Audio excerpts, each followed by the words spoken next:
শান্তিপূর্ণ সহাবস্থান এবং সাম্প্রদায়িক সম্প্রীতি। আমাদের বাংলাদেশে সাম্প্রদায়িক সম্প্রীতি আছে না নাই? আবহমান কাল থেকে আমরা মুসলিম, হিন্দু, বৌদ্ধ, খ্রিস্টান, পাহাড়ি, নৃগোষ্ঠী মিলেমিশে একাকার, আমরা সবাই মিলে বাংলাদেশ। আমাদের পারস্পরিক সম্প্রীতি, ভালোবাসা, সৌহার্দ্যপূর্ণ আচরণ, বোঝাপড়া এটা বেশ মজবুত। তবে মাঝে মাঝে আমাদের এই সম্প্রীতির ভেতরে অনেকে ফাটল ধরাতে চায়।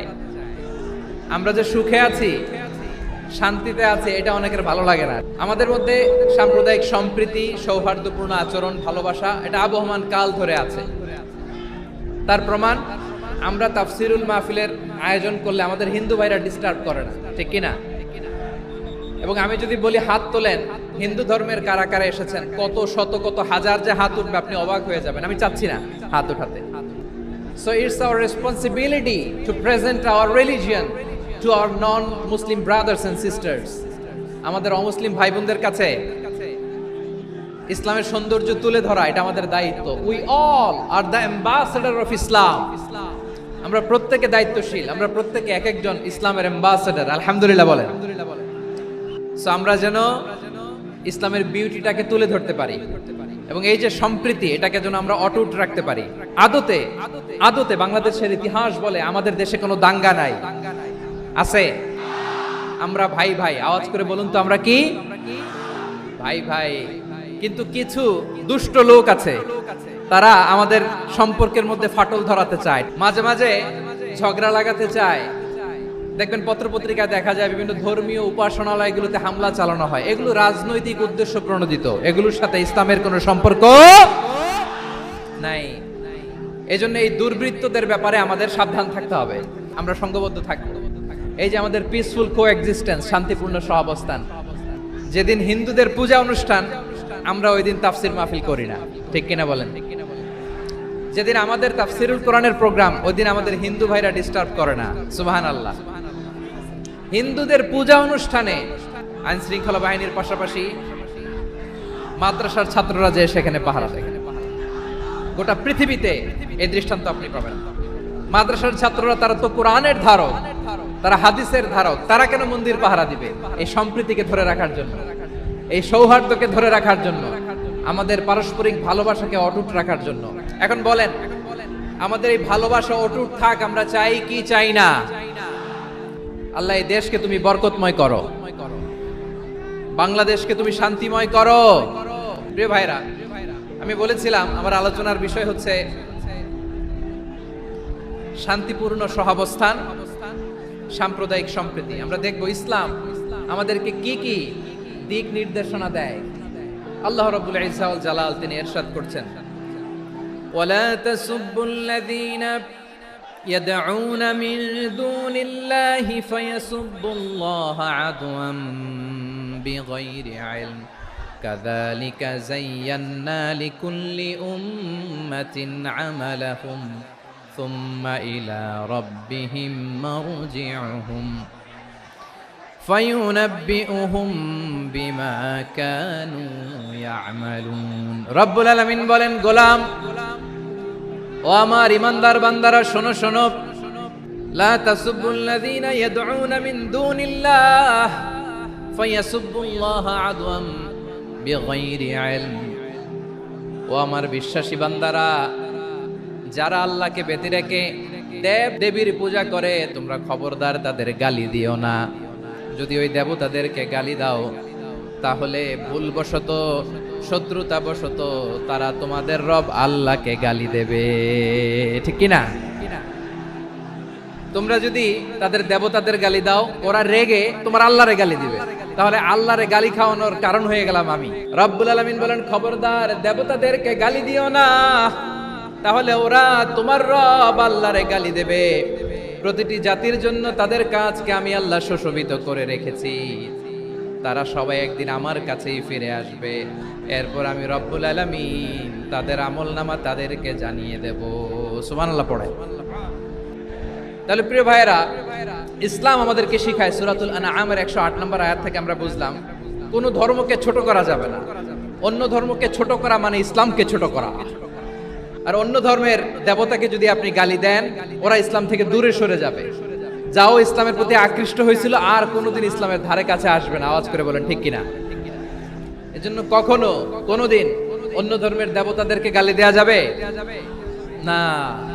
অন্য ধর্মের কোন দেবতাদেরকে আমরা গালি দিব না, গালি দিব না, বরং ইসলামের beauty, the beauty of Islam, ইসলামের সৌন্দর্যকে আমরা তুলে ধরব।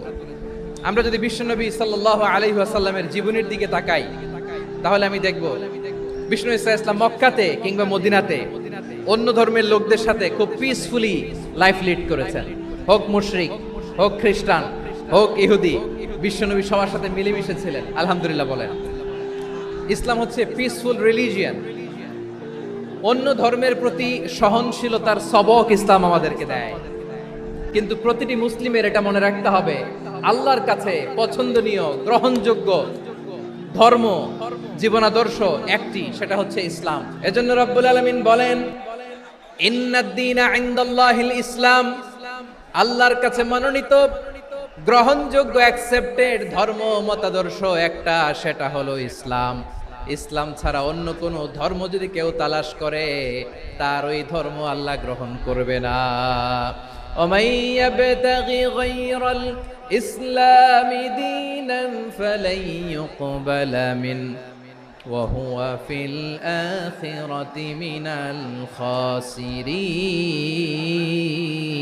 খাসিরিন। Whoever seek anything except Islam, that won't be accepted from him, and he will be loser in the day of judgment. কিয়ামতের দিন ইসলাম ছাড়া কেউ যদি অন্য কোনো ধর্ম তালাশ করেছে দুনিয়াতে, তার এই মতাদর্শ গ্রহণ করা হবে না, and he will be loser, ক্ষতিগ্রস্ত, হাই কোম্পানির ম্যানেজার। ওর আমও শেষ, সালাও শেষ। প্রত্যেক নামাজ শেষে আমরা আল্লাহরে বলি, আল্লাহ রাদিতু বিল্লাহি রাব্বা ওয়া বিল ইসলামি দীনা ওয়া বি মুহাম্মাদিন নাবিয়ান ওয়া রাসূলা। ও আল্লাহ, তোমারে রব হিসেবে পেয়ে আমরা খুশি। ও আল্লাহ, ইসলামকে ধর্ম হিসেবে পেয়ে আমরা খুশি। বিশ্বনবীকে আমাদের রাসূল পেয়ে আমরা খুশি। ইসলাম ছাড়া অন্য কোনো ধর্ম আমরা গ্রহণ করব না। আল্লাহর কাছে অ্যাকসেপ্টেড রিলিজিয়ান একটা, সেটা ইসলাম। তো বিশ্বনবী সাল্লাল্লাহু আলাইহি ওয়াসাল্লাম মক্কাতে কিংবা মদিনাতে খুব পিসফুলি এক্সিস্ট করেছেন, যে কোনো ধর্মের সাথে মিলেমিশে চলেছেন। তার প্রমাণ আমরা যদি রাসূল সাল্লাল্লাহু আলাইহি ওয়াসাল্লামের বায়োগ্রাফির দিকে তাকাই, তাহলে দেখব তিনি মুশরিকদের সাথে পিস ট্রিটি করেছেন, শান্তি চুক্তি, পিস ট্রিটি, পিস এগ্রিমেন্ট। আপনারা হুদাইবিয়ার সন্ধির নাম শুনেছেন? 6ষ্ঠ হিজরিতে বিষ্ণু সাল্লাল্লাহু আলাইহি ওয়াসাল্লাম মুশরিকদের সাথে এই ট্রিটি করেছেন, চুক্তি। আমরা তো মুসলমান বসতে পারি না। আমরা দুই মুসলিম ভাই একসাথে বসে চা খেতে পারি না, গল্প করতে পারি না। বিষ্ণু সাল্লাল্লাহু আলাইহি ওয়াসাল্লাম মুশরিকদের সাথে ট্রিটি করেছেন, হুদাইবিয়ার সন্ধি। এই সন্ধির আগে মক্কা থেকে কেউ মদিনায় যেতে পারে না, মদিনা থেকে কেউ মক্কায় যেতে পারে না। কিন্তু এই সন্ধির পরে ট্রাফিক স্বাভাবিক হয়ে গেল। মক্কার লোকেরা মদিনায় আসতে পারে, মদিনার লোকেরা মক্কায় আসতে পারে। এটাকে বলে সুলহে Hudaibiya, the peace agreement of Hudaibiya, শান্তি চুক্তি। আমরা পৃথিবীতে এখন অনেক শান্তি চুক্তির নাম শুনি, এগুলো সব the piece treaty of Hudaibiya থেকে কপি করা। আল্লাহু আকবার। মক্কার পার্ট গেল, পিস এগ্রিমেন্ট করলেন, শান্তি চুক্তি। বিষ্ণু সাল্লাল্লাহু আলাইহি ওয়াসাল্লাম মদিনায় যেয়ে কি করলেন? মদিনায় যে বিষ্ণু সাল্লাল্লাহু আলাইহি ওয়াসাল্লাম মদিনা চার্টার করলেন, মদিনা সনদ, সাহিফাতুল মদিনা, এটার বলে মদিনা চার্টার। যে ওয়েস্টে, ইউরোপে, আমেরিকাতে তারা অনেক চার্টার করে, সব চার্টার মদিনা চার্টার থেকে কপি করা। আওয়াজ করে পড়েন সুবহানাল্লাহ। বিষ্ণু সাল্লাল্লাহু আলাইহি ওয়াসাল্লাম মদিনায় গেলেন, মদিনাতে মুসলিম, মুশরিক, ইহুদি, এই তিন ধর্মের লোক মিলে, সব স্টেক হোল্ডার যারা আছে সবাইকে নিয়ে বিষ্ণু সাল্লাল্লাহু আলাইহি ওয়াসাল্লাম মদিনা চার্টার করলেন, মদিনা সনদ। পড়েন সুবহানাল্লাহ। শুধু তাই নয়, মক্কাতে বিশ্বনবী পিস এগ্রিমেন্ট করলেন, শান্তি চুক্তি মুশরিকদের সাথে। মদিনাতে যে বিশ্বনবী মদিনা চার্টার করলেন, মদিনা সনদ করলেন ইহুদিদের সাথে। আবার মদিনাতে বিশ্বনবী ইহুদিদের সাথে পিস ডায়ালগ করলেন, ইন্টারফেথ ডায়ালগ করলেন, আন্তধর্মীয় সংলাপ করলেন, যেই সংলাপের মূল ভিত্তি ছিল তাওহীদ।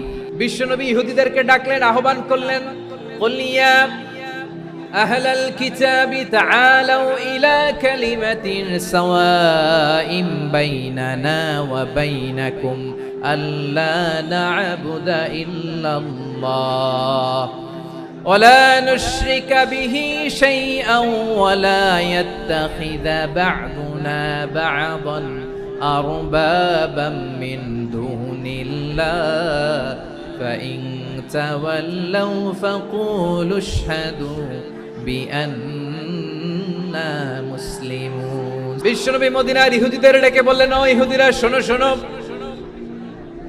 আসো এমন একটা আদর্শের প্রশ্নে আমরা একত্রিত হই যে আদর্শের প্রচার তোমাদের নবীরাও করেছে, আমিও করি। যে আদর্শের কথা তোমাদের পবিত্র ধর্মগ্রন্থগুলোতে আছে, আমার কোরআনেও আছে, সেটা হলো তাওহীদ। আমরা এক আল্লাহ ছাড়া কারো ইবাদত করব না, আল্লাহর সাথে কাউরে শরীক করব না, আল্লাহ ছাড়া কাউরে রব মানব না। পড়েন সুবহানাল্লাহ। তাহলে আমার প্রিয় লালমনিরহাটের ভাইরা, মদিনাতে যে তিনি মদিনা চার্টার করলেন, মদিনা সনদ, পিস ডায়ালগ করলেন, শান্তির সংলাপ, ইন্টারফেথ ডায়ালগ করলেন, আন্তঃধর্মীয় সংলাপ, যার ভিত্তি ছিল তাওহীদ। তাহলে অন্য ধর্মের প্রতি সব সময় ইসলাম সহনশীল, টলারেন্স। যদি আপনি দেখতে চান ইসলামের নবী বিশ্ব নবীর দিকে তাকান, ঠিক কিনা বলেন? আমরা তো সংখ্যালঘুদের রাইটস প্রোটেক্ট করার জন্য কত আইন বানাই, কত বৈঠক করি, কত সংবাদ সম্মেলন করি।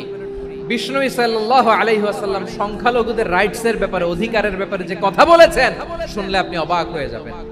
বিশ্বনবী বলেন, আলা মান যালামা মুআহাদান আও ইনতাকাসাহু আও কাল্লাফাহু ফাওকা তাআতিহি আও আখাযা মিনহু শাইআন বিগাইরি তিবি নাফসিন ওয়া আনা হাজিজুহু ইয়াউমাল কিয়ামা। খবরদার, জেনে রাখো, কেউ যদি কোনো সংখ্যালঘুর উপরে অত্যাচার করে, কোন সংখ্যালঘুর প্রাপ্য থেকে যদি কেউ কাউকে ঠকায়, সংখ্যালঘুর উপর যদি কেউ কষ্ট দেয়, কোন সংখ্যালঘুর সম্পদ যদি কেউ জোর করে কেড়ে নেয়, আমি কিয়ামতের দিন বিশ্বনবী ওই সংখ্যালঘুর পক্ষে আর ওই মুসলমানদের বিপক্ষে বাদী হয়ে দাঁড়াবো। আল্লাহু আকবার। আপনি নামাজি, আপনি মুসল্লি, আপনি হাজী সাহেব, তাহাজ্জুদ পড়তে পড়তে কপালে দাগ ফেলে দিছেন, আপনার প্রতিবেশী হিন্দু, ভাবছেন আমার তো পাওয়ার আছে, ওর জমিটা দখল করি। বিশ্বনবী বলেন, কিয়ামতের দিন ওই হিন্দুর পক্ষে তোর বিরুদ্ধে আমি বাদী হয়ে দাঁড়াবো। পৃথিবীর কোন ধর্মে এরকম স্টেটমেন্ট পাবেন? পাবেন? আপনি ভাবছেন আপনি নামাজ পড়লে হাজী সাহেব কপালে দাগ ফেলাই দিলে আপনি সেলসেলায় জান্নাতে চলে যাবেন না? খবরদার। বিশ্বনবী বলেন, কোন সংখ্যালঘুর উপর যদি কেউ আক্রমণ করে, তার প্রাপ্য তাকে না দিয়ে যদি তাকে ঠকায়, তার উপর জুলুম করে, তার সম্পদ যদি কেড়ে নেয়, আমি নবী, তুমি মুসলিম হইতে পারো, মুসল্লি হইতে পারো, তার পক্ষে তোমার বিপক্ষে আল্লাহর দরবারে বাদী হয়ে দাঁড়াবো।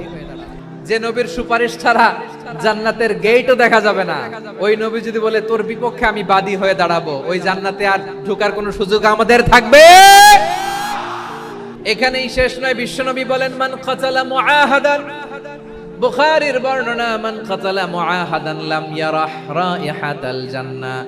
কেউ যদি, কোন মুসলিম যদি অন্যায়ভাবে কোন সংখ্যালঘুকে হত্যা করে, কোন হিন্দুকে হত্যা করে, কোন বৌদ্ধরে হত্যা করে, অন্যায়ভাবে কোন মুসলিম যদি কোন সংখ্যালঘুরে হত্যা করে, জান্নাতে যাওয়া তো দূরের কথা, ওই মুসলিম জান্নাতের ঘ্রাণও পাবে না। সেই বুখারীর বর্ণনা, মান কাতালা মুআহাদান লাম ইয়ারাহ রাইহাতাল জান্নাহ ওয়া ইন্না রিহাহা লা ইউজাদু মিন মাসিরাতি 40 আমা। যে জান্নাতের ঘ্রাণ 40 বছর দূরের রাস্তা থেকেই পাওয়া যায়। সুবহানাল্লাহ পড়ে না? এত দূরে থাকতেই জান্নাতের ঘ্রাণ আপনার নাকে এসে ধাক্কা মারবে। বিশ্বনবী বলেন, যে ব্যক্তি কোন সংখ্যালঘুকে হত্যা করে, জান্নাতে তো ঢুকতে পারবেই না, জান্নাতের ঘ্রাণও তার নাকে লাগবে না। পড়েন নাউযুবিল্লাহ। তাহলে সংখ্যালঘুদের ব্যাপারে ইসলামে অধিকার দেয়া আছে না নাই? এখানেই শেষ না। বিষ্ণু ইসলাম আপনার অমুসলিম প্রতিবেশীর সাথে ভালো আচরণ করতে বলেছে। আমাদের হয় না এটা মুসলিম পাড়া, ওটা বৌদ্ধ পাড়া, হয় না? অনেক সময় হয় না এটা আমাদের মুসলিম পাড়া, ওইটা হিন্দু পাড়া, এরকম আছে না নাই? হিন্দু যদি আপনার প্রতিবেশী হয় কি করবেন? আর কষ্ট দিবেন নাকি? কেন? ও তো হিন্দু, ও ও তো আমার আল্লাহরে ডাকে না, ওরে কষ্ট দিলে জায়েজ হবে না? খবরদার।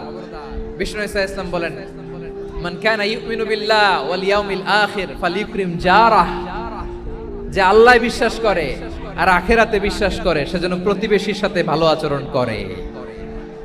সুবহানাল্লাহ। কলিজা জুড়ায় যায় না আমার নবীর কথাগুলো শুনলে? যে আল্লাহ বিশ্বাস করে, যে আখিরাতে বিশ্বাস করে সেজন্য প্রতিবেশীর সাথে ভালো আচরণ করে। এখানে বলছে মুসলিম প্রতিবেশী বলছে, নামাজি প্রতিবেশী বলছে, আল্লাহওয়ালা প্রতিবেশী বলছে না। প্রতিবেশী আস্তিক হোক নাস্তিক হোক, প্রতিবেশী মুমিন হোক মুশরিক হোক, প্রতিবেশী হইলেই তার সাথে ভালো আচরণের দরকার আছে না নাই? বিষ্ণু ঈসা ইসলাম ওনার ইহুদি প্রতিবেশীর বাসায় যেতেন। কোন প্রতিবেশী? ইহুদি। এক ইহুদি কিশোর বিষ্ণু ঈসা ইসলামের খেদমত করতে, ইহুদি ছেলে আমার নবীর খেদমত করতো, তারা ছিল নবীর প্রতিবেশী। তো অনেকদিন হয় ইহুদি ছেলেটা আসে না। বিষ্ণুনবী খোঁজ দিলেন, ঘটনা কি? একটা ইহুদি ছেলে না আমার খেদমতে আসতো, ছেলেটা কই? খোঁজ নিয়ে জানলেন ছেলেটা অসুস্থ। বিষ্ণু ঈসা ইসলাম ওই ইহুদির বাড়িতে চলে গেলেন ওই ছেলেটাকে দেখা করার জন্য, ভিজিট করার জন্য। সুবহানাল্লাহ পড়বেন না? গেলেন, যে দেখে ইহুদি ছেলেটা মুমূর্ষ, জান যায় যায় ভাব, বিছানায় পড়ে আছে, তার বাবা দাঁড়ানো। বিশ্বনবী তার মাথার পাশে বসলেন, মাথায় হাত বুলিয়ে দিলেন আর ছেলেটাকে বললেন, আসলিম, হে ইহুদি ছেলে, আসলিম, ইসলাম ধর্ম গ্রহণ করো। তো ছোট্ট ছেলে ভাবে আমরা ইহুদি, এখন ইসলাম ধর্ম গ্রহণ করলে আব্বা যদি বকা দেয়, ফানাযারা ইলা ওয়াজহি আবি, ছেলেটা তার বাবার চেহারার দিকে তাকালো, দেখি আব্বা কি কয়। আব্বা যদি বলে তাইলে ইসলাম ধর্ম গ্রহণ করবে। ইহুদি ছেলেটা তার বাবার দিকে যখন তাকালো, ওর বাবা বলে, আতি আবুল কাসিম, আবুল কাসিম যা বলে তাই করো। আবুল কাসিম হচ্ছে বিষ্ণু ঈসা ইসলামের একটা কুনিয়াত, উপনাম। আমার রাসূলের বড় ছেলের নাম ছিল কাসেম। যেমন দেখবেন আমাদের এলাকায় কারো ছেলের বড় ছেলের নাম যদি হয় আব্দুল্লাহ, এরা আব্দুল্লাহর বাপ বলে ডাকে। কারো বড় মেয়ের নাম যদি হয় ফাতেমা, এরা কি ডাকে? ফাতেমার বাপ বলে না? তো বিষ্ণু ঈসা ইসলামের বড় ছেলের নাম ছিল কাসেম। ইহুদি বাবা বলল, আতি আবুল কাসেম, আবুল কাসেম যা বলে তাই শোনো, মানে মোহাম্মদ যা বলে তাই শোনো। এই কথা শুনে ছেলে সাহস পাইছে, ছেলে আবার পড়তে আরম্ভ করলো, আশহাদু আল্লাহ ইলাহা ইল্লাল্লাহ ওয়া আশহাদু আন্না মুহাম্মাদার রাসূলুল্লাহ, পড়েন আল্লাহু আকবার। বিশ্বনবীর আহ্বান শুনে ওই আহ্বানে সাড়া দিয়ে ইহুদি ছেলে শাহাদা পড়ে মুসলমান হয়ে গেল। তার হৃদয়টারে ইমানের নূর দিয়ে আলোকিত করে দিল কে? প্রিয় ভাইরা, এবার রাসূল সাল্লাল্লাহু আলাইহি ওয়াসাল্লাম বের হয়ে আসলেন ঘর থেকে আর বললেন, আলহামদুলিল্লাহিল্লাযী আনকাযাহু মিনান নার, প্রশংসা সে আল্লাহর যে আল্লাহ জাহান্নামে চলে যাচ্ছিল প্রায় এমন একটা লোককে মুহূর্তের মধ্যে কালেমায়ে শাহাদাতের বদৌলতে জান্নাতি বানায় দিলেন। আওয়াজ করে পড়েন সুবহানাল্লাহ। এই হাদিস থেকে আমরা কি শিখলাম? What is the moral of the story? এক নাম্বার স্টোরি হলো, প্রতিবেশী ইহুদি হোক হিন্দু হোক, যাবেন, সুসম্পর্ক রাখবেন, উপহার দিবেন, বিপদে পাশে দাঁড়াবেন, তাইলেই তো আপনাদের প্রতি, মুসলমানদের প্রতি তারা আকৃষ্ট হবে। ঠিক কিনা বলেন? আপনি যদি হিন্দুদের সাথে বৌদ্ধদের সাথে নাই মিশেন, নাস্তিকের কাছে নাই যান, তো ইসলামের সৌন্দর্যটা ওরা বুঝবে কেমনে? আমার অনেক হিন্দু পরিচিত ভাই আছে, ওরা আমাদের ইফতারির প্রোগ্রামে এসে একসাথে ইফতারি করে। অনেক মদখোর আমার সাথে বসে একসাথে ডিনার করে, হাফ প্যান্ট পরা, গলায় স্বর্ণের চেইন, হাতে স্বর্ণের ব্রেসলেট, আইসা আমার সাথে ডিনার করছে, আছে এরকম। গাঁজাখোর, আমি বলে আসো, welcome welcome to my dinner, আসো বসো। বসলেই তো আমি ওর ডিএনএ, চিন্তার ডিএনএ চেঞ্জ করে দেওয়ার সুযোগ পাবো। চিল্লায় বলো ঠিক কি না? আসতে হবে আমার কাছে। The door of Islam is open 24/7. সব সময় আমাদের ইসলামের দরজা আমার অমুসলিম ভাইদের জন্য খোলা আছে না নাই? এই হাদিস থেকে দুইটা শিক্ষা। এক নম্বর শিক্ষা, প্রতিবেশী মুসলিম হোক অমুসলিম হোক, যান, অসুস্থ হইলে একটু আপেল নিয়ে যান, আঙ্গুর নিয়ে যান, কমলা নিয়ে যান, তাদের সাথে ভালো আচরণ করেন। ইসলামের বিউটি দেখে, সৌন্দর্য দেখে অবাক হবে, নসিব ভালো হলে কোনোদিন কালিমা পড়ে মুসলমান হয়ে যাবে। তাহলে অমুসলিমের সাথে ভালো সম্পর্ক। বিশ্বনবী ইহুদির বাড়িতে গেলেন, ইহুদির বাড়ি, আর আমার মুসলমান ভাই আমার কাফের বলে, এরকম আছে না নাই? মুসলিম মুসলিমরা দেখতে পারে না, সহ্য করতে পারে। বিষ্ণু ইসলাম ইহুদির বাড়িতে গেলেন, এটা একটা শিক্ষা। দুই নম্বর শিক্ষা হলো, বিষ্ণু ইসলামের খাদেম ছিল ইহুদি, এতদিন খেদমত করলো, একদিনও বিশ্বনবী ওরে কালিমার দাওয়াত দেয় নাই। কারণ কি? বিশ্বনবী একটা ভালো সময়ের অপেক্ষা করতেছিলেন, প্রপার টাইমিং। দাঈর কাজ হচ্ছে দাঈ ইলাল্লাহ, সে হচ্ছে সুযোগ সন্ধানী। দাঈ সুযোগ খোঁজে, কখন দাওয়া দিলে ব্যাটে বলে হবে, ঝোপ বুঝে কোপ মারে, ঠিক কিনা বলেন? বিষ্ণু ইসলাম ভালো সময়ের অপেক্ষা করতেছিলেন, দেখি ভালো সময় আসুক আসুক আসুক আসুক। আস্তে আস্তে এমন সময় আসছে, ছেলে এবার মুমূর্ষ। অসুস্থ ব্যক্তির হৃদয় অত্যন্ত নরম থাকে। হসপিটালে যখন কেউ যায় তার হৃদয়টা বড্ড নরম থাকে, মৃত্যুর ভয়ে তার অন্তরটা নরম থাকে, ঠিক কিনা বলেন? এই প্রপার টাইমিং এর অপেক্ষা করতেছিলেন। যখনই টাইমিং পেয়েছেন, দাওয়াত দিলেন, পড়ো লা ইলাহা ইল্লাল্লাহ, সুবহানাল্লাহ পড়েন সবাই। তাহলে ইসলাম অমুসলিম প্রতিবেশীর সাথে ভালো আচরণ করতে বলে। ইসলাম অমুসলিম মাতা পিতার সাথেও ভালো আচরণ করতে বলে। মাতা পিতা যদি অমুসলিম হয় তারে ফেলে দিতে পারবেন? অনেক হিন্দু ছেলে আমাদের হাতে শাহাদা পড়ে মুসলিম হয়, কিন্তু ওর মা মুসলমান হয় নাই, বাবাও হয় নাই, এরকম আছে না নাই? তো ও হয়েছে মুসলিম, মা বাপ হিন্দু, এখন মা বাপ কি বাদ? হ্যাঁ, মা বাপ বাদ দেয়া যাবে? যেই মা আপনারে 9 মাস 8 মাস পেটে ধারণ করলো, আপনার মায়ের নার ছেঁড়া ধন, আপনি ওই মারে বাদ দিতে পারবেন? যেই মায়ের বুকের তাজা দুধ খেয়ে আপনি আজকে বাড়ন্ত তাজা তরতাজা, ওই মারে বাদ দেয়া যাবে? মায়ের এক ধারে দুধের দাম, কাটিয়া গায়ের চাম, পাপুষ বানাইলে ঋণের শোধ হবে না, এমন দরদি ভাবে কেউ হবে না আমার মাহা গো। মায়ের এক ধারে দুধের দাম, কাটিয়া গায়ের চাম, পাপুষ বানাইলে ঋণের শোধ হবে না, এমন দরদি ভাবে কেউ হবে না আমার মাহা গো। মাকে তো বাদ দেয়া যায় না। وَقَضَى رَبُّكَ أَلَّا تَعْبُدُوا إِلَّا إِيَّاهُ وَبِالْوَالِدَيْنِ إِحْسَانًا।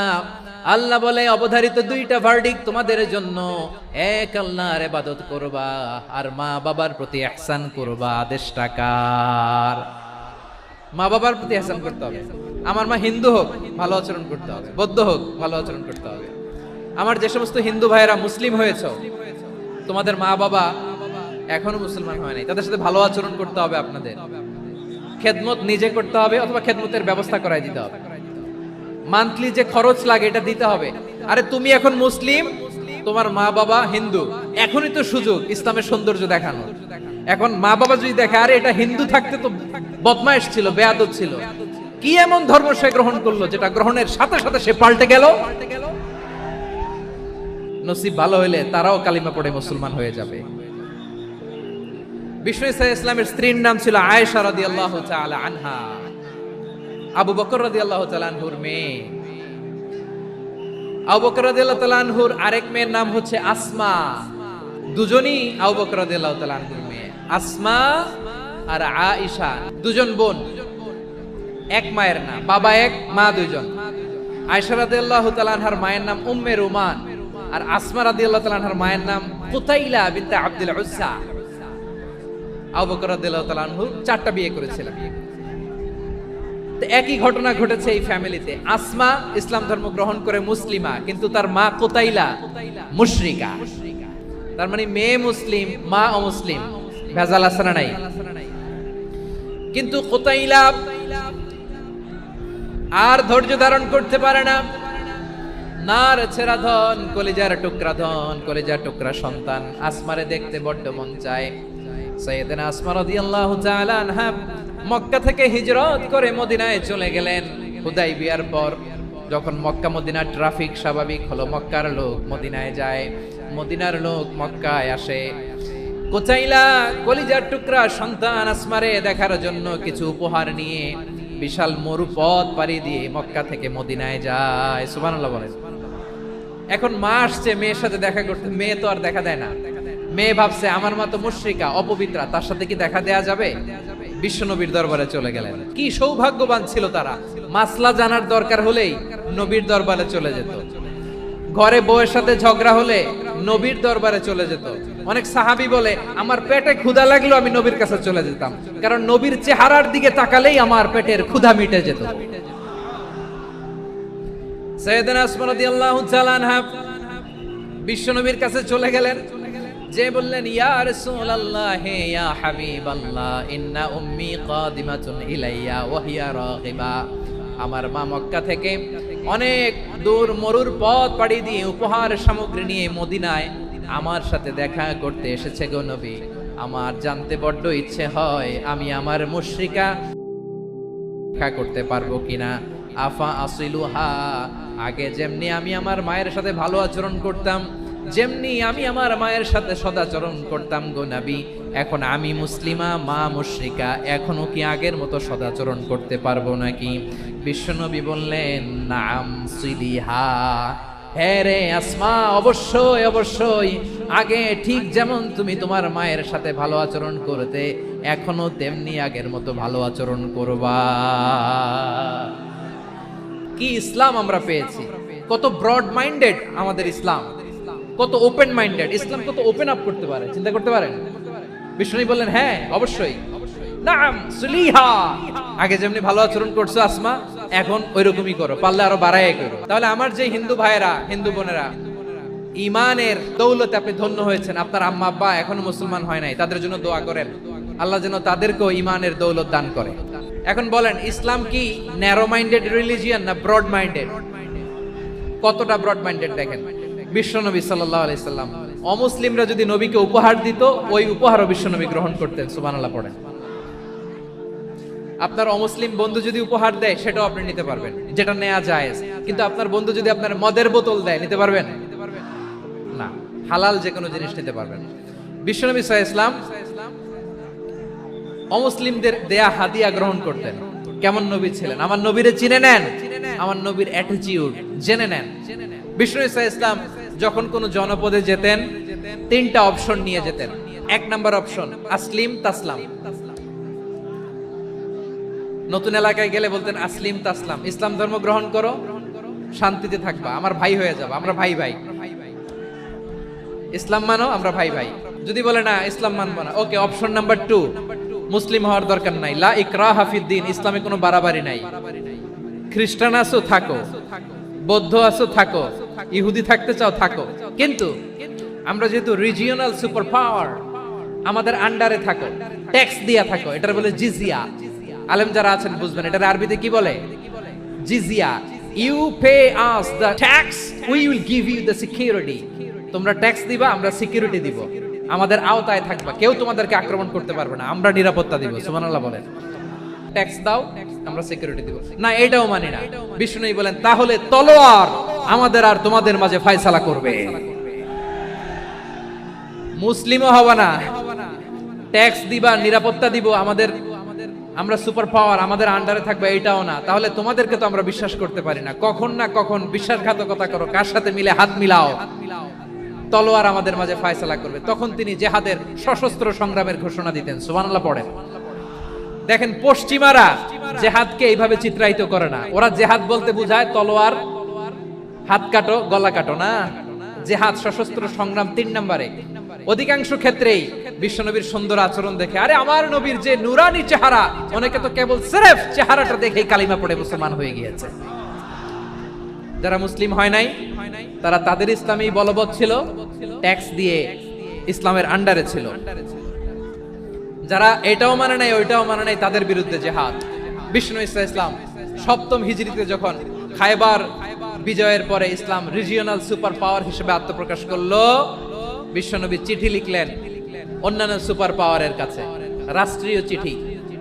রাষ্ট্রীয় চিঠি লেখে এক রাষ্ট্রপ্রধান আরেক রাষ্ট্রপ্রধানের কাছে। এই যে 24-এর ছাত্র নাগরিক অভ্যুত্থানে, এই অভ্যুত্থান যখন শুরু হয়, আমি তখন সাউথ আফ্রিকাতে একটা স্ট্যাটাস দিয়েছিলাম, কোটা নয় গোটা দেশ সংস্কার করা লাগবে। আমাদের ইউনাইটেড আরব আমিরাতের বাংলাদেশি ভাইরা তারা সেখানে রাস্তায় নেমে এসেছিল, জানেন? ওইখানে ডেমনস্ট্রেশন করা যায় না, সেখানকার সরকার তাদেরকে যাবজ্জীবন দিয়েছিল। তখন আমাদের এই যে প্রধান উপদেষ্টা ডক্টর মোহাম্মদ ইউনূস সরাসরি G2G বলে, এটারে G2G G, government to government, G to G, উনি চিঠি লিখলেন যে তাদেরকে, ইউর হাইনেস, হে সম্মানিত আমির, আপনি আমার এই চিঠির কারণে আমার সম্মানে এই 53 জন বাংলাদেশিকে মাফ করে দেন। এই চিঠির বদৌলতে বেকসুর খালাস পেয়ে গিয়েছিল আমাদের ভাইরা, জানেন না এই ঘটনা আপনারা? তাহলে গভর্নমেন্ট টু গভর্নমেন্ট চিঠি দেওয়া হয়। সপ্তম হিজরিতে বিষ্ণু ইসলাম সব সুপার পাওয়ারের কাছে চিঠি দিলেন, রোমান সম্রাটের কাছে, পারস্য অধিপতির কাছে, মিশরের অধিপতির কাছে, সবার কাছে চিঠি লিখলেন। চিঠির ভাষা ছিল এরকম, মিন মুহাম্মাদিন রাসূলিল্লাহ ইলা মুকাওকিস আযীমিল কিবত, মুহাম্মদ রাসূলুল্লাহর পক্ষ থেকে মিশরের বাদশার কাছে, আসলিম তাসলাম, ইসলাম মানো শান্তিতে থাকবা, সালামুন আলা মান ইত্তাবাআল হুদা, শান্তি তার জন্য যে হেদায়েতের অনুসরণ করে। সুবহানাল্লাহ পড়েন। তো এই চিঠি অনেকে ভালোভাবে রিসিভ করেছে, অনেকে এই চিঠি পাওয়ার পরে নবীর কাছে আবার ইন রিটার্ন উপহার পাঠিয়েছে। মিশরের বাদশা মুকাওকিস তিনি বিশ্বনবীকে বিশাল এক উপহারের ডালি পাঠিয়েছেন। মিশরের বাদশা মুকাওকিস ছিলেন ধর্মে খ্রিস্টান। কি উপহার দিয়েছিল আমার নবীকে? 1000 স্বর্ণ, 2টা খ্রিস্টান দাসী, একজনের নাম মারিয়া বিনতে শামউন আল কিবতিয়া, আরেকজনের নাম সিরিন বিনতে শামউন আল কিবতিয়া। একজন খ্রিস্টান দাস 20 থান কাপড় জামা বানানোর জন্য, আমরা নবী যেন সেলাই করে জামা বানাতে পারে এজন্য 20 থান কাপড়। এরপরে একটা গাধা যেটার নাম ছিল উফাইর, আর একটা খচ্চর, এটার নাম ছিল দুলদুল। খচ্চর চিনেন? গাধা আর ঘোড়ার ক্রসিং এ যে প্রাণীটা দুনিয়াতে আসে এটার খচ্চর বলে। তো এই যে সুপার পাওয়ার খ্রিস্টান বাদশার কাছে নবী চিঠি লিখলেন, ওই খ্রিস্টান বাদশা আমার নবীকে উপহার দিল, বিশ্বনবী এই উপহারগুলো সানন্দে গ্রহণ করেছে। তাহলে অমুসলিম কেউ যদি আপনাকে উপহার দেয়, হালাল উপহার হলে আপনি গ্রহণ করতে পারবেন। অনুরূপভাবে পারস্যের বাদশা, রোম সম্রাট বিশ্বনবীকে উপহার পাঠিয়েছেন, আমার নবী সবগুলো উপহার গিফট গ্রহণ করেছেন। আম্মাজান আয়েশার কাছে মাসালা জানতে চায় মেয়েরা, হে আম্মাজান, অগ্নি উপাসকেরা তাদের ঈদের দিন নওরোজের সময় আমাদেরকে পাখি দেয়, নেওয়া যাবে? উনি বললেন, ওরা জবাই করে দিলে নেওয়া যাবে না, কিন্তু ওরা যদি ফলমূল এরকম খাবার দেয় এগুলো নেওয়া যাবে। তার মানে অমুসলিমদের দেয়া উপহার এটা গ্রহণ করা যায়। শুধু তাই নয়, বিষ্ণু ঈসা ইসলাম অমুসলিমদের সাথে আর্থিক লেনদেনও করেছেন, ফিনান্সিয়াল ডিলিং করেছেন। অমুসলিমদের সাথে প্রয়োজনে আপনি ফিনান্সিয়াল ডিলিং করতে পারবেন। আমরা প্রায় দেখি বাজারের মিষ্টির দোকানগুলো আমার হিন্দু ভাইদের, তারপরে যে বারবার শপ, চুল কাটে যে নাপিত, অধিকাংশ নাপিতের দোকানে কারা? আমার হিন্দু ভাইরা। তা আপনি চুল কাটতে পারবেন কিনা? পারবেন। তার দোকান থেকে দই মিষ্টি কিনতে পারবেন কিনা? হ্যাঁ, আমার মুসলিম ভাইয়ের দোকান থাকলে ওইটারে আমি বেশি প্রায়োরিটি দিব, ঠিক কিনা? কিন্তু যদি তাদের সার্ভিস নিতে চান, প্রোডাক্ট নিতে চান, পারবেন। তার দলিল সহিহ বুখারী, আম্মা জান আয়েশা রাদিয়াল্লাহু তাআলা আনহা বলেন, ইশতারা রাসূলুল্লাহ সাল্লাল্লাহু আলাইহি ওয়াসাল্লাম মিন ইয়াহুদিয়িন তুআমান ওয়া রাহানাহু দিরআহু মিন হাদিদ। রাসূল সাল্লাল্লাহু আলাইহি ওয়াসাল্লাম এক ইহুদির কাছ থেকে, কার কাছ থেকে? আমার নবী, পেয়ারা নবী এক ইহুদির কাছ থেকে জব কিনেছিল, জব, বার্লি, যেটা দিয়ে রুটি বানায়। ওই জবের দাম দেওয়া টাকা পয়সা নবীর কাছে ছিল না, ফলে নবী ওনার একটা পোশাককে মর্গেজ রেখেছিলেন, মর্গেজ, বন্ধক, যে এখন এটার দাম দিতে পারবো না, কয়েক কেজি বার্লি নিয়ে যাই আর বন্ধক হিসেবে আমার জামাটা রেখে গেলাম, যেই দিন দাম দিব ওই দিন জামাটা ছুটায় নিয়ে যাব। দিরআহু মিন হাদিদ, লোহার তৈরি বর্ম, মানে যুদ্ধের পোশাক, লোহা দিয়ে বানানো। বিষ্ণুনবী বললেন, কয়েক কেজি জব দাও, টাকাটা পরে দিব, এখন টাকা নাই, বন্ধক হিসেবে, মর্গেজ হিসেবে আমার জামা রেখে গেলাম, যখন টাকা দিব জামা ছুটায় নিব। এ থেকে বোঝা গেল অমুসলিমদের সাথে ফিনান্সিয়াল ডিলিং করা যায়, অর্থনৈতিক লেনদেন করা যায়, কেনাবেচা করা যায়, প্রোডাক্ট কেনা যায়। এমনকি আমাদের মসজিদে নববীতে বারান্দায় আপনারা একটা অটোমেটিক ফ্লাইং আমব্রেলা দেখছেন? সূর্য যখন বাড়ে মসজিদে নববীর বারান্দায় ইয়ার্ডের মধ্যে অটোমেটিক্যালি কিছু আমব্রেলা আছে, শাঁ করে খুলে যায়, আর সূর্যের তাপ লাগে না। আবার সন্ধ্যাবেলায় এই আমব্রেলা গুলো ওরা ক্লোজ করে ফেলে, দেখছেন? এই মসজিদে নববীকে সর্বোচ্চ উন্নত মানের কনস্ট্রাকশন ইনফ্রাস্ট্রাকচারে ডেভেলপ করার জন্য কর্তৃপক্ষ কিছু অমুসলিম ইঞ্জিনিয়ারের, ডিজাইনারের সহায়তা নিয়েছিল। সুবহানাল্লাহ বলেন। কোন দলিলের ভিত্তিতে? এই দলিলের ভিত্তিতে যে বিষ্ণু ঈসা ইসলাম অমুসলিমদের সাথেও লেনদেন করেছেন। আওয়াজ করে বলতে হবে আল্লাহু আকবার। শুধু তাই নয়, ইন কেস অফ ইমার্জেন্সি, প্রয়োজনে ইসলামের খাতিরে ইসলামকে সামনের দিকে এগিয়ে নিয়ে যাওয়ার জন্য অমুসলিমদের সাপোর্ট নেওয়া জায়েজ আছে। সুবহানাল্লাহ বলেন। অমুসলিমদের সাপোর্ট নেয়া, তাদের থেকে অর্থ নেয়া, পলিটিক্যাল সাপোর্ট, পলিটিক্যাল অ্যাসাইলাম নেওয়া জায়েজ আছে। আমাদের অনেক বিশ্ববরেণ্য দায়ীরা আমেরিকায় অস্থায়ীভাবে অ্যাসাইলাম নিয়ে থাকে, নিজের দেশে গেলে ফাঁসিতে ঝুলাই দিবে। যুগ যুগ ধরে দায়ীদের উপরে এরকম অত্যাচার আর নির্যাতন আছে না নাই? মিশরের অনেক দায়ীরা পাশ্চাত্যে যেয়ে থাকে, এই যে তারা পলিটিক্যাল অ্যাসাইলাম নিয়ে থাকে, রাজনৈতিক আশ্রয়, এটা জায়েজ আছে না? এটা যে জায়েজ আছে তার প্রমাণ স্বয়ং বিশ্বনবী সাল্লাল্লাহু আলাইহি ওয়াসাল্লাম পলিটিক্যাল সাপোর্ট নিয়েছিলেন অমুসলিমদের কাছ থেকে। আমার ভাইরা, বিশ্বনবীর বয়স তখন প্রায় 51 বছর। কত বছর? বিশ্বনবীর সবচেয়ে কাছের মানুষ খাদিজা রাদিয়াল্লাহু তাআলা আনহা ইন্তেকাল করেছেন। বিশ্বনবী বড্ড কষ্ট পেলেন, হৃদয়টা ভেঙে খান খান।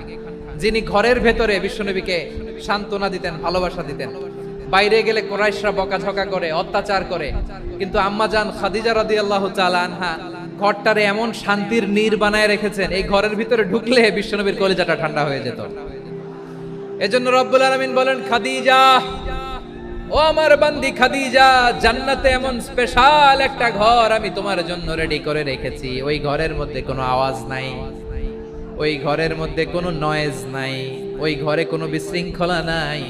কারণ মক্কার জমিনে আমার নবী কুরাইশদের বিশৃঙ্খলা, নয়েজ আর ঝামেলাগুলোকে উপেক্ষা করে যখন তোমার ঘরের ভিতরে ঢুকতো, ঘরটারে তুমি শান্তির নীড়, ঠান্ডা, নীরব, নিস্তব্ধ, নিঝুম আর শান্তির নীড় বানিয়ে রেখেছো। এজন্য জান্নাতে স্পেশাল একটা শান্তির নীড় আমি তোমারে উপহার দেব। ওই প্রিয়তমা স্ত্রী খাদিজা ইন্তেকাল করলেন, বিশ্বনবীর হৃদয় ভেঙে খান খান। আবার ওনার চাচা আবু তালেব ইন্তেকাল করলেন, যিনি পলিটিক্যাল শেল্টার দিতেন নবীকে। আবু তালেবের ভয়ে, বিশ্বনবীর এই চাচার ভয়ে কোন মুশরিক নবীর গায়ে হাত দেওয়ার সাহস পায় নাই। এখন স্ত্রীও নাই, চাচাও নাই, নবীকে আশ্রয় দেওয়ার কেউ নাই। নবীর চারদিকে অন্ধকার, নবী এখন কই যাবেন? আমার পেয়ারা নবী নতুন স্টেশন খুঁজতেছেন, নতুন দাওয়াতি প্ল্যাটফর্ম খুঁজতেছেন। তিনি যায়েদ বিন হারেসা রাদিয়াল্লাহু তাআলা আনহুকে নিয়ে মক্কার পাশের একটা নেইবরিং সিটি তায়েফে চলে গেলেন দিনের দাওয়াত দেওয়ার জন্য। নাকি জমি কিনতে গেছিলেন? দুনিয়ার যশ খ্যাতির জন্য, নিজের কোনো লাভের জন্য? তায়েফবাসীদেরকে জাহান্নামের আগুন থেকে বাঁচানোর জন্য আওয়াজ করে বলতে হবে, ঠিক কিনা? বিশ্বনবী বিশাল মরুপথ, পাহাড়ি পথ পাড়ি দিয়ে তায়েফের মরুজমিনে গেলেন কোরআনের দাওয়াত নিয়ে, ইমানের দাওয়াত নিয়ে। কিন্তু তায়েফের লোকেরা বিশ্বনবীর দাওয়াতকে শুধু প্রত্যাখ্যান করেই থামে নাই, তারা বিশ্বনবীর সাথে অত্যন্ত খারাপ আচরণ করেছে। বিশ্বনবীকে শারীরিকভাবে হেনস্থা করেছে, আমার নবীকে শারীরিকভাবে অত্যাচার করেছে, আমার পেয়ারা নবীর গায়ে পাথর মেরেছে, বিশ্বনবীর গা বেয়ে ঝরঝর করে রক্ত ঝরেছে, নবী জামিনের মধ্যে লুটিয়ে পড়েছেন, আবার মেরেছে, আবার নবী হাঁটতে শুরু করলেন, পেছন থেকে আবার মেরেছে, আবার নবী রক্তাক্ত হয়ে জামিনের মধ্যে লুটিয়ে পড়লেন, আবার মেরেছে।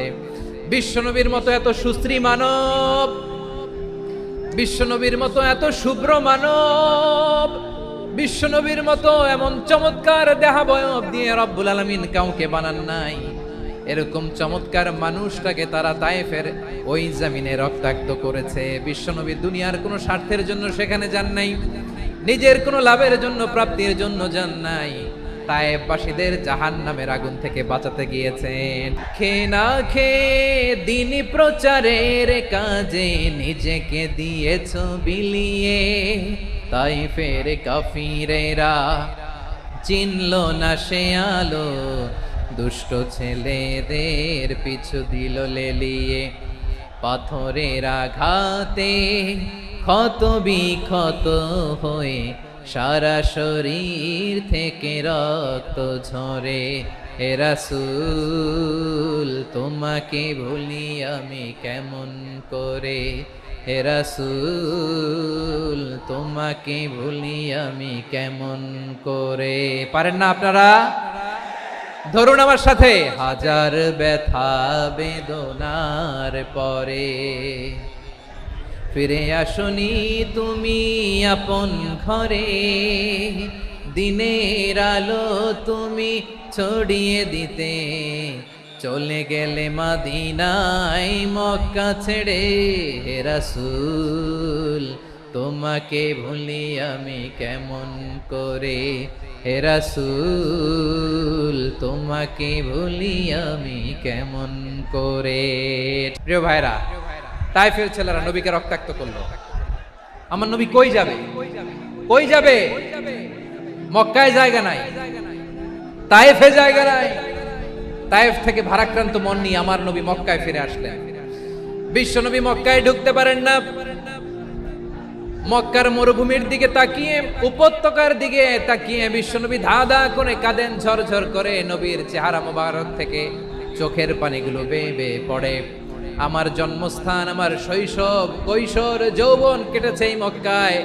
আমার এলাকায় আমি ঢুকতে পারি না। বিশ্বনবী মক্কার অনতি দূরে দাঁড়িয়ে জায়েদকে পাঠালেন, জায়েদ যাও দেখো কেউ আমাকে সাপোর্ট করার মতো আছে কিনা, যাও অমুকের কাছে যাও।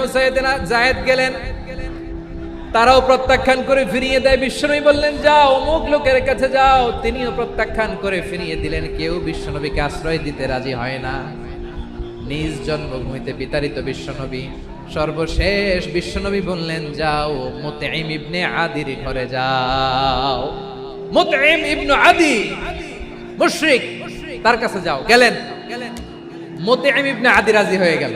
দেখেন অনেক বিপদের সময়ও আমি নিজে সাক্ষী, সামাজিকভাবে রাজনৈতিকভাবে কত ঝঞ্ঝা, কত ষড়যন্ত্র, কত কনস্পাইরেসি পাড়ি দিয়ে আমাদেরকে সামনে এগিয়ে যেতে হয়। এই শত্রুদের ভেতরেও একজনকে দাঁড় করিয়ে দেয় যে আল্লাহর কোরআনের জন্য রেডি হয়ে যায়। পড়েন সুবহানাল্লাহ। মুতঈম ইবনে আদি, আল্লাহ তার মনকে নরম করে দিলেন। মুতঈম বলে মুহাম্মদ আমি তোমাকে আশ্রয় দিব। তার দুই ছেলেকে পাঠালেন, যাও খোলা তলোয়ার নিয়ে, স্কট দিয়ে, গার্ড অফ অনার দিয়ে মুহাম্মদকে মক্কায় ঢুকাও আর বলো আমি আমান দেব।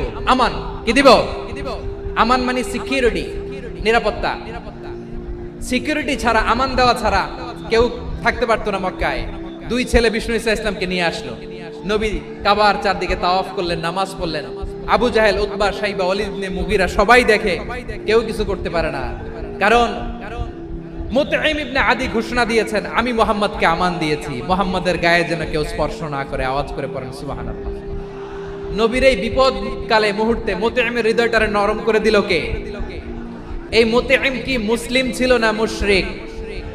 তাহলে মুশরিকের কাছ থেকে নবী পলিটিক্যাল অ্যাসাইলাম, আধুনিক রাষ্ট্রবিজ্ঞানের ভাষায় পলিটিক্যাল অ্যাসাইলাম, যেটাকে বলে রাজনৈতিক আশ্রয়, ওনার আমান বা নিরাপত্তার এই ঘোষণায় তিনি মক্কায় ঢুকলেন। যতদিন নিরাপত্তা ছিল ছিলেন। মুতঈম যখন মারা গেল, বিষ্ণু ইসলাম হিজরত করে মদিনায় চলে গেলেন। সুবহানাল্লাহ। কিন্তু মুতঈম যে বিশ্বনবীর উপকার করছে এটা বিশ্বনবী ভুলে নাই। আমাদের অনেকে আছে উপকার করার পরে আর খেয়াল থাকে না, এরকম আছে না নাই? আমার নবী ভুলে নাই। বদরের প্রান্তরে 70 জন কাফেরকে যখন বন্দী করে বিশ্বনবীর সামনে হাঁটু গেড়ে দাঁড় করানো হলো, বসানো হলো। 70 জন কাফের, কয়জন? বিশ্বনবী তাদের দিকে তাকিয়ে বললেন, সহিহ বুখারীর বর্ণনা, লাউ কানাল মুতঈম ইবনে আদি হাইয়ান সুম্মা কাল্লামানি হাউলা ইন্নাতনা লা তারাকতুহুম লাহু।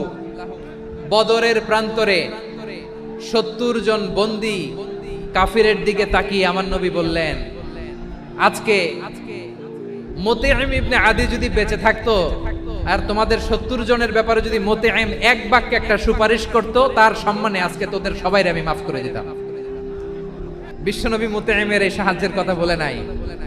70 জন মুশরিক হাঁটু গেড়ে বসা, নবী চাইলে এখনই এক্সিকিউশন অর্ডার দিতে পারে। তিনি বললেন আজকে যদি মুতঈম বেঁচে থাকতো আর মুতঈম যদি তোদের জন্য সুপারিশ করতে, এই আবর্জনাগুলোর ব্যাপারে সুপারিশ করতে, আমি মুহূর্তেই তোদেরকে এমনি মাফ করে দিতাম। শুধু তাই নয়, যাকে যে সম্মান দেয়ার আমার নবী দিতেন, হোক আস্তিক হোক নাস্তিক, হোক মুসলিম হোক অমুসলিম। রোমান সম্রাটের কাছে বিশ্বনবী যখন চিঠি লিখলেন মিন মুহাম্মদ রাসূলিল্লাহ ইলা হিরাকলা আযীমির রোম, মুহাম্মদের পক্ষ থেকে হিরাক্লিয়াসের কাছে, যিনি হচ্ছেন আযীমির রোম। এটা নবী নিজ থেকে বানায় লিখছেন অতিরিক্ত সম্মান দিয়ে। কোন রাষ্ট্রপ্রধান যখন আসে তাদেরকে আমরা কি বলি জানেন? তার নামের শেষে HE এটা লিখতে হয়, H.E. মানে হিজ এক্সেলেন্সি। কি লেখে? হিজ এক্সেলেন্টি অথবা ইউর হাইনেস, ইউর ম্যাজেস্টি। দেখেন বিশ্বনবী সাল্লাল্লাহু আলাইহি ওয়াসাল্লাম সব নবীদেরও নবী। তিনি একজন মুশরিক খ্রিস্টান সম্রাট, রোমান সম্রাটের কাছে চিঠি লিখতে যায় লিখতেছে, ইলা হিরাকলা আযীমির রোম, হিরাক্লিয়াসের কাছে আমার চিঠি, যিনি রোমের আযীম, হিজ হাইনেস, মানে রোমের অনেক সম্মানিত এক বাহাদুর। আওয়াজ করে বলেন সুবহানাল্লাহ। তার মানে যাকে যে সম্মান দেয়ার এটা বিশ্বনবী দিতেন। এমনকি যেই ইহুদিরা ভালো ছিল এই ইহুদিদেরও প্রশংসা করেছেন বিশ্বনবী মুহাম্মদুর রাসূলুল্লাহ সাল্লাল্লাহু আলাইহি ওয়াসাল্লাম। এক ইহুদির প্রশংসা করেছেন বিশ্বনবী। ইহুদির কার? আমি তো আমার ভাইয়ের প্রশংসা করি না, আমি তো এক আলেম আরেক আলেমরে স্পেস দেই না, আমি তো এক দায়ী আরেক দায়ীর সাথে বসতে চাই না। আমার নবী ইহুদির প্রশংসা করে। কার প্রশংসা? ওই ইহুদির নাম ছিল মুখাইরিক। সিরাত গ্রন্থ ঘাটলে পাবেন। তিনি বলেছেন মুখাইরিক খাইরু ইয়াহুদ, Mukhayriq is the best of the Jews. জুইসদের মধ্যে সে সবচেয়ে ভালো। কেন প্রশংসা করলেন তার? এর কারণ মদিনা চার্টারে কথা ছিল সব ধর্মের মুসলিম মুশরিক ইহুদিরা মিলে মদিনাকে রক্ষা করবে।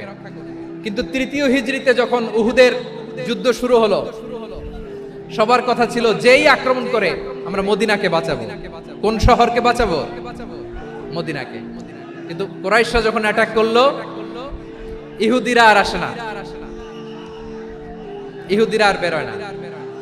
বিষ্ণু বললেন, ওহে ইহুদিরা, তোমরা না চুক্তি করলে আমার সাথে যে মদিনা বাঁচাতে সবাই ঝাঁপিয়ে পড়বো, আসো। একটা ইহুদিও বেরোয় না, কেউ আসে না সেদিন, একজন ছাড়া। তার নাম মুখাইরিক। তার নাম কি? মুখাইরিক বাহাদুরের মতো ঘোড়সওয়ার হয়ে বেরিয়ে গেলেন এবং বললেন, গোটা ইহুদি সাম্রাজ্যের একজনও যদি না আসে, আমি মুখাইরিককে কেউ ঘরে আটকে রাখতে পারবে না। বেরিয়ে আসলেন, এসে বললেন, আমি মুহাম্মদের পক্ষে যুদ্ধ করব। আমি মারা গেলে আমার সম্পদ আমার উত্তরাধিকারীরা পাবে না, আমার সম্পদ তোমরা মুহাম্মদকে দিয়ে দিবা। সুবহানাল্লাহ বলেন। উহুদের ময়দানে 70 জন মুসলমান শহীদ হলো। এই ইহুদি সেও মুসলমানের পক্ষে যুদ্ধ করে নিহত হলো। মুসলিমদের লাশ যখন নিয়ে আসা হলো, এই মুখাইরিকের লাশও নিয়ে আসা হলো। মুসলিমদের লাশের পাশে মুখাইরিকের লাশ দেখে বিশ্বনবী মুখাইরিকের প্রতি অনেক খুশি হলেন। আর বিশ্বনবী খুশি হয়ে বললেন, মুখাইরিক খায়রু ইয়াহুদ, মুখাইরিক যদিও তুমি ইহুদি, তারপরেও তুমি সব ইহুদিদের মধ্যে সেরা ইহুদি। পড়েন সুবহানাল্লাহ। আমার নবী ইহুদিকেও সম্মান দিতে কার্পণ্য করে নাই। আওয়াজ করে বলেন আল্লাহু আকবার। এজন্য অমুসলিম হইলেই তারা আমাদের শত্রু নয়। শত্রু কারা? যে সমস্ত অমুসলিম আমাদেরকে নিশ্চিহ্ন করে দিতে চায়, যে সমস্ত অমুসলিম আমাদের ভূখণ্ড থেকে আমাদেরকে তাড়িয়ে দিতে চায়, যে সমস্ত অমুসলিম আমার ধর্ম নিয়ে তুচ্ছতাচ্ছিল্য করে চিল্লায় বলেন ঠিক কিনা, তারা আমাদের শত্রু। সাধারণ অমুসলিমরা আমার শত্রু নয়। এই যে হিন্দুরা থাকে, এরা আমার ভাই, বৌদ্ধরা আমার ভাই, খ্রিস্টানরা আমার ভাই, ইহুদিরা আমার ভাই। তারা দিনই ভাই নয়, তারা মায়ের পেটের ভাই নয়, তারা মানবিক দিক থেকে ভাই। ও মানুষ, আমিও মানুষ। ইসলাম মানুষকে সম্মান করে। সাধারণ অমুসলিম আমাদের শত্রু নয়। আপনি জানেন নিউ ইয়র্কে, আমি তো নিউ ইয়র্কে ছিলাম অনেকদিন, ওখানে ফিলিস্তিনিদের পক্ষে যখন আমরা মিছিল করেছি, অনেক ইহুদি আমাদের সাথে মিছিলে দাঁড়িয়েছে। কারণ ওরাও জানে এই ভূখণ্ড ফিলিস্তিনিদের ভূখণ্ড। আওয়াজ করে বলো লালমনিরহাট ঠিক কিনা। তো তারা কি আমাদের শত্রু? না। অনেক খ্রিস্টান আমাদের সাথে আমাদের স্বার্থ রক্ষায় আমাদের পাশে দাঁড়িয়েছে। খেয়াল রাখবেন, হিন্দু আর হিন্দুত্ববাদ এক নয়, ইহুদি ধর্ম আর জায়নিজম এক নয়। এই যে ফিলিস্তিনের ভাইয়েরা, তারা তাদের স্বাধীনতা সংগ্রামের জন্য লড়াই করছে, করে যাচ্ছে, আমরা এটাকে সমর্থন জানাই। চিল্লায় বলো ঠিক কিনা। কাশ্মীরের ভাইয়েরা স্বাধীনতার জন্য সংগ্রাম করছে, আমরা সেই সংগ্রামকে সমর্থন জানাই। যারাই আমাদের ইসলামকে নিশ্চিহ্ন করতে চায়, তাদের বিরুদ্ধে আমাদের সংগ্রাম। ওই সমস্ত দুর্বৃত্তদের সাথে আমাদের কোনো সম্পর্ক নাই। আমরা যদি ঐক্যবদ্ধ থাকতে পারি, ওই দুর্বৃত্তরা চান্স পাবে না। আবু তালেব নবীর চাচা, মুশরিক, মারা গিয়েছে মুশরিক অবস্থায়, কিন্তু আজীবন আমার নবীকে আগলে রেখেছে, আমার নবীকে সাপোর্ট করেছে, ভালোবেসেছে। আবু জাহেল মুশরিক, মারা গিয়েছে মুশরিক হিসেবে, আজীবন আমার নবীর বিরুদ্ধাচারণ করেছে। আবু জাহেলের শক্তি, সামর্থ্য, স্ট্র্যাটেজি, প্ল্যান সব আমার নবীর বিরুদ্ধে ছিল। এই আবু জাহেলের কারণে একটা দিন শান্তিতে আমার নবী মক্কায় ঘুমাতে পারে নাই। চিল্লায় বলেন ঠিক কিনা। এজন্য রাব্বুল আলামিন বলেন, লা ইয়ানহাকুমুল্লাহু আনিল্লাযীনা লাম ইউকাতিলুকুম ফিদ-দীনি ওয়া লাম يخرجوكم من دياركم أن تبروهم وتقسطوا إليهم إن الله يحب المقسطين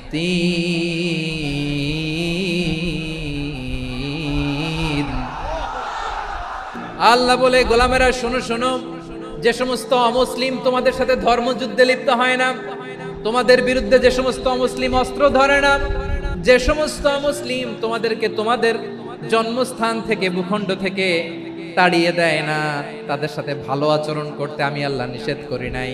তাদের সাথে সদাচরণে কোনো নিষেধাজ্ঞা নাই, বরং তাদের সাথে সদাচরণ করো, এটাই আমি আল্লাহ চাই। তাহলে আমার যে অমুসলিমরা আমাদের সাথে শত্রুতা করে না, তুচ্ছতাচ্ছিল্য করে না, আমাদের ভূমি থেকে আমাদেরকে উচ্ছেদ করতে চায় না, আমাদের বিরুদ্ধে অস্ত্র ধরে না, ওই অমুসলিম ভাইদের সাথে আমাদের কোনো দ্বন্দ্ব আছে? কোনো বিরোধ আছে? বরং আছে ভালোবাসা। বরং আছে কি? এই ভালোবাসা দিয়ে আমরা বিশ্ব জয় করব। রাজি আছো মুসলমান? আমাদের পুঁজি ভালোবাসা। আমাদের পুঁজি কি? আমার এই পুরো আলোচনা থেকে the religious coexistence, peaceful coexistence, শান্তিপূর্ণ সহাবস্থান, কমিউনাল হারমোনি, এই সাম্প্রদায়িক সম্প্রীতি, এই আলোচনা থেকে কি বুঝলেন? ইসলাম কি ন্যারো মাইন্ডেড না ব্রড মাইন্ডেড? এই ব্রড মাইন্ডেড হৃদয় নিয়ে ভালোবাসা দিয়ে আমরা বিশ্ব জয় করতে চাই। রাজি আছেন? আল্লাহ কবুল করুক। আমরা সবাই পড়ি আমিন। আমার প্রিয় মায়েরা, বোনেরা, আপনাদের জন্য একটা হাদিস বলে শেষ করব। বিশ্বনবী বলেন, আমার মায়েরা খেয়াল করে শুনুন, বিশ্বনবী আপনাদের উদ্দেশ্য করে বলেন, আল মারআতু ইযা সাল্লাত খামসাহা ওয়া সামাত শাহরাহা হাফিজাত ফুরুজাহা আতাআত বা'লাহা ফালতাদখুল মিন আইয়ি আবওয়াবিল জান্নাতি শাআত। বিশ্বনবী আপনাদেরকে 4টা কাজের কথা বলেছেন, খুব বেশি না।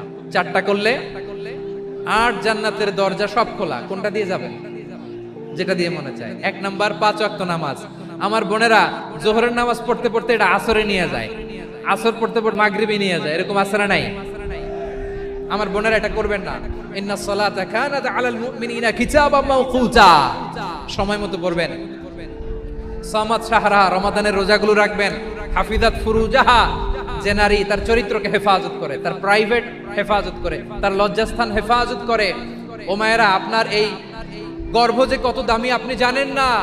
আপনার এই গর্ভ থেকে জন্মাবে আগামীর সালাহুদ্দিন আল আইয়ুবী। আপনার গর্ভ থেকেই জন্মাবে ইমাম আল মাহদি আল মুনতাজার। আপনার পেট থেকে জন্মাবে আবু সাইদের মতো বীর সৈনিক। আপনার পেট থেকে জন্মাবে মুগ্ধের মতো বীর মুজাহিদ। আপনি জানেন না কে আসবে আপনার পেট থেকে। সময়টাকে কাজে লাগান, ইসলামকে বুঝেন, মানেন, আমাদের ইসলামিক লেকচারগুলো শোনেন। আমরা যে বার্তাগুলো, ইনস্ট্রাকশনগুলো, দিক নির্দেশনাগুলো আপনাদের খেদমতে রাখি, এগুলো মেনে চলুন। আপনিই পারেন আপনার ঘরটাকে জান্নাতের টুকরা বানাতে। একটা family, it's a very big institution and you are the MD, the managing director of this institution. চিল্লায় বলেন ঠিক কিনা? চাইলেই পারেন ঘরটারে জান্নাতের টুকরা বানাতে। 5 ওয়াক্ত সালাত, রমাদানের রোজা, নিজের চরিত্রের হেফাজত, ও আতাআত বা'লাহা, স্বামীর আনুগত্য। এটাতে অনেকে ভুল করে থাকে। হায় রে আমার বোনেরা, স্বামীর আনুগত্যকে এটা নিজের অপমান মনে করবেন না। আপনার স্বামী আপনার সবচেয়ে বড় গার্ডিয়ান, তিনি আপনার সবচেয়ে ভালো চায়। নারী কখনো গার্ডিয়ানশিপের বাইরে থাকতে পারে না। হয় আপনি বাবার গার্ডিয়ানশিপের ভেতরে, বাপ না থাকলে ভাই আপনার গার্ডিয়ান, ভাই না থাকলে চাচা গার্ডিয়ান, বিয়ের পরে আপনার স্বামী আপনার গার্ডিয়ান। শরিয়া সম্মত স্বামীর আদেশগুলো আপনি মেনে চলবেন, কিন্তু শরিয়া বিরুদ্ধ কোনো আদেশ মানতে আপনি বাধ্য নয়। এই 4টা কাজ যদি কোনো নারী করে, বিশ্বনবী বলেন জান্নাতের 8টা দরজা খোলা। তোমার যেটা দিয়ে মনে চায় সেটা দিয়ে জান্নাতে তুমি এন্ট্রি নিতে পারবা।